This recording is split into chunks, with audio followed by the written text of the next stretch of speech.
حضرت سیدہ خدیجۃ الکبریٰ رضی اللہ تعالی عنہ کا جو وصال ہے وہ 10 رمضان المبارک کو ہوا ہے۔ سب سے پہلی موسنا ہے اسلام، اور یہ وہ خوبصورت اور عظیم ہستی ہے کہ کائنات ساری کو مصطفیٰ کے پاس جا کے سکون ہوتا ہے، اور میرے مصطفیٰ فرماتے مجھے ختیجہ کے پاس جا کے سکون ہوتا ہے، ختیجہ کے پاس جا کے سکون ہوتا ہے۔ آپ فرماتے ہیں سیدی ماں، پہلی ماں، کہف امن و امان، حق گزارے رفاقت پہ لاکھوں سلام۔ آپ فرماتے ہیں جس طرح اصحاب کہف کو اس غار کے اندر جا کے سکون ملا تھا، اس طرح ہماری پہلی ماں کے پاس جا کے ہمارے نبی کو سکون ملا کرتا تھا۔ کہف امن و امان، یہ غار ہے امن و امان کی، جس طرح اصحاب کہف کی غار تھی۔ میرے بھائی، حضرت سیدہ خدیجۃ الکبریٰ رضی اللہ تعالی عنہ کی یاد منانا، ان کا ذکر کرنا، اس لیے تو ضروری تھا ہی کہ وہ ہم سب کی ماں ہیں، اس لیے بھی ضروری ہے کہ وہ امت مسلمہ کی محسنہ ہے، اور اس لیے بھی ضروری ہے، یہ جملہ یاد رکھیے گا، اس لیے بھی ضروری ہے کہ جب حضرت ختیجہ کا تذکرہ ہوتا ہے تو میرے رسول پاک راضی ہوتے ہیں، حضور خوش ہوتے ہیں جب حضرت ختیجہ کی بات ہوتی ہے۔ جب حضرت خدیجۃ الکبریٰ رضی اللہ تعالی عنہ سے کوئی محبت کرتا، کوئی احترام کرتا تو حضور راضی ہوتا۔ پہلی موسنہ قرآن مجید سورہ احزاب کی آیت نمبر 6 میں اللہ کریم نے فرمایا النبی اولیٰ بالمؤمنین من انفسہم، یہ نبی مومنوں کی ان کی جانوں سے بھی زیادہ مالک ہے، وازواجہ امہاتہم، اور فرمایا نبی پاک کی ازواج مومنوں کی مائیں ہیں۔ حضرت خدیجۃ الکبریٰ رضی اللہ تعالی عنہ پہلی ماں ہے مومنوں کی۔ حضرت خدیجۃ الکبریٰ رضی اللہ تعالی عنہ اس دور کے اندر جس دور میں ابھی اسلام نہیں آیا تھا، ابھی پردے کے احکام نہیں آئے تھے، ابھی عورتوں کے بارے میں وہ سارے احکامات نازل نہ ہوئے تھے جس کی پابند ایک مسلمان خاتون ہوتی ہے، اس زمانے میں بھی حضرت خدیجۃ الکبریٰ پردے کی پابند تھی۔ اس دور کے اندر بھی حضرت خدیجۃ الکبریٰ سچ بولا کرتی، اس دور کے اندر بھی جناب خدیجۃ الکبریٰ کے مزاج میں نفاست تھی، بہت بڑے تاجر کی بیٹی تھی، بہت بڑے، اور باپ کے انتقال کے بعد حضرت خدیجہ نے خود تجارت سنبھالی، خود۔ یہ کیسی تاجرہ ہے جو کبھی گھر سے باہر نہیں نکلی، یہ کیسی تاجرہ ہے جنہوں نے کبھی جا کے کسی آدمی کے ساتھ گفتگو نہیں کی، یہ کس قسم کی تجارت پیشہ خاتون ہے جو کبھی مارکیٹ اور بازار نہیں گئیں، لیکن مکے میں جن کا مال سب سے زیادہ بکتا تھا وہ حضرت خدیجۃ الکبریٰ ہے۔ وہ کسی شخص کا تعین کرتی، کہتی سرمایہ میں لگاؤں گی، محنت تو کرے گا، اور وہ ڈیل بھی جب ہوتی نا، اس شخص کے ساتھ گفتگو ہوتی تو وہ بھی ڈائریکٹ حضرت خدیجہ نہ کرتی، بلکہ آپ کی یہ خادمہ تھی حضرت نفیسہ، بعد میں وہ مسلمان ہوئی، ان کی ذمہ داری ہوتی، وہ خاتون جا کر اس آدمی سے گفت و شنید کرتی۔ حضرت خدیجہ کا مال لے کے لوگ جاتے مکے میں، جب سب لوگوں کا نقصان ہوا نا، جس سال، جناب نفیسہ کہتی ہیں جس سال سارے مکے والوں کا مال ڈوب گیا، حضرت خدیجہ کو اس سال بھی اللہ تعالیٰ نے 11 گنا نفع عطا فرمایا، اس سال بھی بڑا نفع دیا، حالانکہ تجارت کے ساتھ نہیں، ابتدا اسلام میں۔ اور پھر عجیب بات یہ ہے کہ 2 دفعہ شادی ہوئی، 2 دفعہ بیوہ ہوئی، 2 دفعہ شادی ہوئی، 2 بیٹے تھے حضرت خدیجہ کے۔ نبی پاک صلی اللہ علیہ وسلم سے قبل آپ کے 2 بیٹے تھے، ہند اور حالہ، دونوں مسلمان ہوئے، دونوں حضور کے صحابی ہوئے۔ 2 شہزادے تھے حضرت خدیجہ کے، 2 دفعہ پہلے شادی ہوئی، دونوں خامد انتقال کر گئے، عرب کے بڑے بڑے، اور حضرت خدیجہ بنو قریش میں سے ہیں، 3-4 نسلیں اوپر جا کر ان کا خاندان نبی پاک صلی اللہ علیہ وسلم کے ساتھ مل جاتا ہے۔ حضرت خدیجہ کا 2 دفعہ نکاح ہوا، آپ بیوہ ہو گئیں، دونوں دفعہ خامد وصال کر گئے۔ بڑے بڑے مکے کے سرداروں نے پیغام نکاح دیا، حضرت خدیجہ خاموش رہی، نکاح نہیں کیا۔ لوگوں نے بڑی وجوہات بیان کی، الگ الگ باتیں لکھی۔ شیخ محقق شاہ عبدالحق محدث دہلوی فرماتے نہیں، اصل بات اور تھی۔ عرب کے اندر سال کے بعد عورتوں کا ایک میلہ لگتا تھا خانہ کعبہ کے پاس، صرف عورتیں اکٹھی ہوتی تھی، میلہ لگا ہوا تھا۔ ایک تورات جاننے والا یہودی عالم بھی آیا ہوا تھا، وہ بیبیوں کے مجمع پہ نظر ڈال کے کہنے لگا، بیبیوں، مرد کا کام تو کوئی نہیں عورتوں کے مجمع میں بات کرنا، لیکن میں تمہیں ایک پیغام دینے لگا ہوں، اللہ کے آخری رسول جو مکے میں پیدا ہونے والے ان کے آنے کا وقت قریب آ گیا ہے. وہ بی بی بڑی خوش نصیب ہوگی جنہیں ان کی رفاقت ملے گی. عورتوں نے جب دیکھا کہ مرد آ گیا عورتوں کے میلے میں تو انہوں نے ڈانٹا جھڑکا کہا چل اٹھا اپنی کتابیں اور نکل جا. حضرت خدیجہ کہتی ہیں باقیوں نے ڈانٹا پر میں نے بات پلے سے باندھ لی.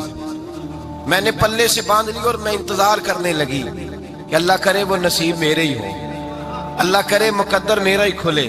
آپ فرماتی میں تسبیح پڑھتی, درود پڑھتی, میں اس زمانے میں جو اللہ کا ذکر جس طرح ہوتا تھا وہ میں شروع کرتی, اور جب فارغ ہوتی تو میں التجا کرتی کہ اللہ میرے نصیبے کھول دے. کہتی ہیں آہستہ آہستہ آہستہ آہستہ میں حضور کی تعریف سننے لگی. آہستہ آہستہ تعریف سننے لگی. نبی پاک صادق ہیں, امین ہیں, سچے ہیں, دیانتدار ہیں. اس برے اور میلے معاشرے میں بھی وہ سب سے اعلیٰ بھی ہیں اور سب سے اجلے بھی ہیں, وہ سب سے پاکیزہ ہیں. میں سننے لگی تعارف, آہستہ آہستہ میں ان کی گرویدہ ہونے لگی. ادھر نبی پاک صلی اللہ علیہ وسلم اپنے چچا جناب ابو طالب کے پاس رہتے تھے. قحط آ گیا, حالات بگڑ گئے. حضور سید عالم صلی اللہ تعالی علیہ وسلم سے چچا کہنے لگے بیٹے اگر مال تجارت لے کے شام جاؤ تو بڑا نفع کماؤ گے, ہمیں ضرورت بھی ہے, اور اگر ہو سکے تو خدیجہ کا مال لے کے جاؤ. نبی پاک نے کہا چچا میں نہیں کہوں گا کسی سے جا کے, میں نہیں کہتا کسی سے جا کے, جو میرے نصیب میں ہوگا میرا رب خود عطا فرمائے گا, میں نہیں کہوں گا. مصطفیٰ نے تو نہیں کہا. حضرت خدیجہ رضی اللہ تعالیٰ عنہ کہتی ہے میں نے خود اپنی خادمہ کو بھیجا. میں نے کہا جا کے پوچھو تو صحیح کہ میرا مال قبول ہوتا بھی ہے کہ نہیں, پوچھو. نبی پاک صلی اللہ علیہ وسلم سے پوچھا. حضرت خدیجہ کی خواہش ہے کہ آپ مال لے کے جائیں. حضور نے قبول کر لیا. جناب خدیجہ الکبریٰ رضی اللہ تعالیٰ عنہ کے غلام تھے, میسرہ ان کا نام تھا. جناب خدیجہ نے ان کو ساتھ بھیجا. فرمایا تین باتیں ارشاد فرمائی. ایک تو فرمایا سارا رستہ غور سے دیکھنا میرے نبی کے ساتھ کیا معاملات درپیش ہوتے ہیں. ابھی اعلان نبوت نہیں کیا. فرمایا ذرا غور کرنا, میرے مصطفیٰ کا مطالعہ کرنا اور مجھے واپس آ کے سبق سنانا. وہ جو تم نے چہرہ بددعا کی تلاوت کی ہو ذرا مجھے واپس آ کے سنانا. جنہاں نے دل بر جانی ڈٹھا ہو اکھیاں ہی تک لیاں, تو ملے ہوں تے ساجن ملیا ہوں ناساں لگ پئیاں. ذرا جا کے نا تلاوت کرنا اور مجھے دکھ. اور دوسرا فرمایا تم میرے غلام ہو تو مصطفیٰ کے بھی غلام بن کے رہنا. میں سنتی ہوں کہ کردار کے, افکار کے, نظریات کے, عظمت کے بلند و بالا, وہ جیسے کہیں ویسے کرنا. اور تیسری حضرت خدیجہ نے نصیحت فرمائی. فرمایا محمد ابن عبداللہ صلی اللہ علیہ وسلم کی رائے سے اختلاف نہ کرنا. یہ چلتے ہوئے معاہدہ کیا, جو وہ کہہ دے سو کر جانا. غلام کہتے ہیں میں ساتھ گیا, باتیں میں نے سن لی, لیکن جب سفر شروع ہوا نا ابھی چند منزلیں طے ہوئی تھی. میں نے کہا خدیجہ آپ نے کیا نصیحت کرنی تھی, ان کے ساتھ جو رہے گا وہ ان کا غلام ہی بن جائے گا. ان کے ساتھ جو رہے گا تو اجے میرا محبوب نہیں ڈٹھا جن ویک کے چن شرماوے, جے رکھے حد پھلاں وچ ہاتھ نال پھلاں رل جاوے, تے ادھی راتی چن چڑھ جاندے جدوں جلوہ فرماوے. فرمایا جو بھی ساتھ رہتا غلام ہو جاتا. میسرہ کہتے میں گیا, تجارت شروع ہوئی. کہتے ہیں نبی پاک صلی اللہ علیہ وسلم جب منڈی میں پہنچے تو لوگ قسمیں اٹھا اٹھا کے مال بیچ رہے تھے. اللہ کے محبوب جب گئے نا تجارت کرنے تو ایک آدمی کہنے لگا چلو معاذ اللہ بتوں کے نام تھے لات و منات, کہنے لگا لات کی, عزا کی, منات کی قسم اٹھاؤ. تو نبی پاک فرمانے لگے ان کی قسم اٹھاؤں جن کا میں نام لینا بھی پسند نہیں کرتا. ابھی اعلان نبوت نہیں کیا. اور فرمایا ویسے بھی میں قسم دے کے مال نہیں بیچتا, خریدنا ہے تو خریدو, نہیں خریدنا تو نہ خریدو. کہتے ہیں لوگ قسمیں اٹھا اٹھا کے پیچھے جاتے تھے, پر میرے نبی جس سے رخ پھیرتے تھے وہ نبی پاک کے پیچھے ہو جاتا تھا. ماتے کئی گنا زیادہ نفع کمایا. ہم رستے میں تھے, حضور ایک درخت کے نیچے آرام کرنے لگے. ایک عیسائی راہب غار میں بیٹھا تھا, نکل کے آ گیا. مجھ سے کہنے لگا مجھے وہ جانتا تھا. میں سنا یہ کس کو ساتھ لائے, یہ کون ہے؟ میں نے کہا اہل قریش کے ایک معزز آدمی ہے. کہنے لگے یار جس درخت کے نیچے یہ لیٹے ہوئے ہیں یہاں عام آدمی نہیں لیٹ سکتا, یہاں وہی لیٹے گا جو اللہ کا سچا رسول ہوگا. یہاں دوسرا کو لیٹ ہی نہیں سکا. یہ رسول ہے, ان کا خیال رکھنا, خیال رکھنا. کاش میں اس وقت تک زندہ رہوں جب یہ نبوت کا اعلان کریں. میسرہ کہتے ہیں میں غلام ہو گیا. نبی پاک صلی اللہ علیہ وسلم کی ادائیں مجھے بھانے لگیں. جب واپسی پہ نکلے تو گرمی بڑی شدید تھی. فرماتے ہیں جب دھوپ تیز ہوتی تو بادل کا سایہ آ کے حضور پہ سایہ کر دیتا. بادل کا ٹکڑا نبی پاک پہ. اللہ جانے کہاں بیٹھ کے لوگوں نے کتابیں پڑھی ہیں جو کہتے ہیں 40 سال کے بعد نبی بنے تھے. پتہ نہیں کہاں بیٹھ کے کتابیں پڑھی ہیں. ہم نے تو جو سیرت پڑھی ہے وہ بتاتی ہے کہ تیری حیات پاک کا ہر لمحہ پیغمبر لگے, ہر لمحہ پیغمبر لگے. یہاں تو وہ لوگ جو کئی سال پہلے 20 اور 25 سال پہلے حضور سید عالم صلی اللہ علیہ وسلم کی رفاقت میں رہے, وہ اعلان کر لوگ پتہ نہیں کہاں بیٹھ کے کتابیں پڑھتے ہیں, کہاں بیٹھ کے. میرے نبی پاک سے صحابہ نے پوچھا حضور آپ کب نبی تھے؟ فرمایا ابھی آدم کی مٹی گوندی جا رہی تھی, ابھی آدم کی مٹی گوندی جا رہی تھی, میں تب بھی اللہ کا رسول تھا. میرے بھائی نبی رحمت سید عالم صلی اللہ علیہ وسلم کے غلام حضرت خدیجہ کے غلام کہتے ہیں واپس آیا, اور پہلے بھی کئی دفعہ حضرت خدیجہ کا مال گیا تھا, بڑے نفع آئے تھے, پر جو نفع اس سال آیا وہ پہلے کبھی نہیں آیا تھا. کہتے ہیں مجھ سے حضرت خدیجہ کی سہیلی بھی بیٹھی تھی, میں بھی آ گیا, اور جناب خدیجہ کی سہیلی کہنے لگی چل مال کے بارے میں کچھ بتا, کتنا بکا؟ میں نے کہا مال چھوڑو, مصطفیٰ کی سنو.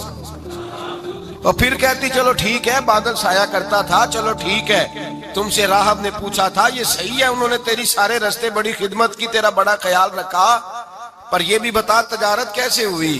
تو میں سرا کہنے لگا زندگی میں نے بھی ساری گزار دی ہے, پر اس رسول کے ساتھ 4 دن ہی گزارے ہیں. حد ہو گئی مجھ سے, اور کچھ نہ پوچھو, اور کچھ نہ پوچھو. آ میرے دل آمنہ کے لال کی باتیں کرے, اور کچھ نہ پوچھو, بس ذکر ان کا چھیڑیے ہر بات پر, اور چھیڑنا شیطان کا عادت کیجئے.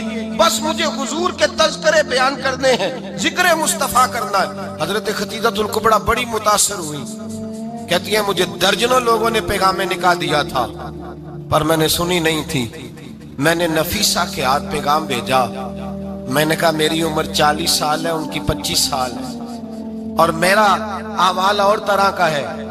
وہ شہنشاہ ہے, جا کے پوچھو تو صحیح, بھلا میں قبول ہوتی ہوں؟ پوچھو. نفیسہ کہتی ہیں میں آئی تو وہ خاتون جن کے لیے لوگ بڑے بڑے قریش پیغام دیتے تھے, پیغام لے کے آئی. تو رسول پاک نے عجیب رنگ بیان کیا اپنی سیرت کا. جب میں پہنچی میں نے کہا خدیجہ نکاح کرنا چاہتی ہیں؟ نفیسہ کہتی ہے میرا خیال تھا کہ کوئی اور ہوتا تو کرسی سے اٹھ کھڑا ہوگا, فوراً کہے گا اچھا جلدی کرو, بات کرو. جب میں نے آ کے کہا نا حضور خدیجہ نکاح کرنا چاہتی ہے, تو نبی پاک نے میری طرف دیکھا, فرمایا وہ کہتی ہیں کہ تم کہتی ہو؟ کہا وہ کہتی ہیں. تو حضور نے فرمایا ٹھہر جاؤ, میں اپنے چچا سے پوچھ کے بتاؤں گا, میں مشورہ کروں گا, میں پوچھ کے بتاؤں گا. آج بچوں کو کچھ سبق بڑے یاد ہیں, کہتے ہیں پسند کی شادی کرنا حضرت صاحب ناجائز ہے, پسند کی شادی کرنا کوئی ناجائز ہے؟ اور میں نے کہا بھائی صرف ایک ہی جائز چیز رہ گئی, اور کوئی شے جائز نہیں. یہ ایک ہی جائز چیز ہے جس کا فتویٰ سارے نوجوان پوچھتے پھرتے ہیں, سارے رانجے بنے پھرتے ہیں, مجنوں بنے پھرتے ہیں, سارے مئی وال ہو گئے. اللہ پاک وہ ہدایت کی توفیق عطا فرمائے. سارے اس بری لت کا شکار ہو گئے. او بھائی نبی پاک سوائے خدا کے کسی کے پابند نہیں, لیکن میرے مصطفیٰ نے اپنی امت کو یہ درس دیا ہے کہ جو بڑوں کے شفقت کے سائے میں چلتا ہے اللہ اس کی مدد فرمایا کرتا ہے. تجھے کیا پتا تیرا اچھا بھلا کس بات میں؟ کہا نکاح کرنا چاہتی ہوں, فرمایا چچا سے پوچھ کے بتاؤں گا. خدیجہ رضی اللہ تعالیٰ عنہ کہتی ہیں انہوں نے پوچھا.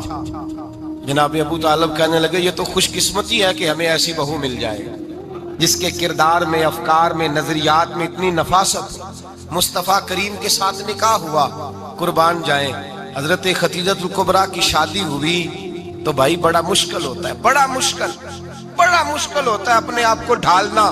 لیکن جناب خدیجہ کی زندگی اٹھا کے دیکھو, میں یہ نہیں کہہ سکتا وہ کروڑ پتی تھی, ارب خرب کی میں بات ہی نہیں کر سکتا, اور 20 نوکرانیاں تھیں ان کے پاس, درجنوں ان کے پاس غلام تھے.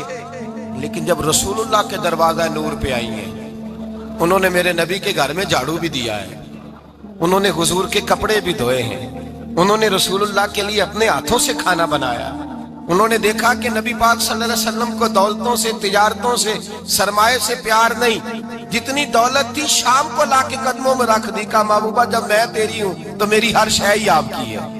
چند دنوں میں حضور نے ساری چیزیں دے دی اللہ کے رستے میں, ہر چیز نبی پاک نے دے دی. حضرت خدیجہ الکبریٰ کا حال یہ تھا کہ ایک جوڑا رہ گیا, کئی جگہ سے پیوند لگے ہوئے، میں گڈی ہاتھ ڈور سجن دے،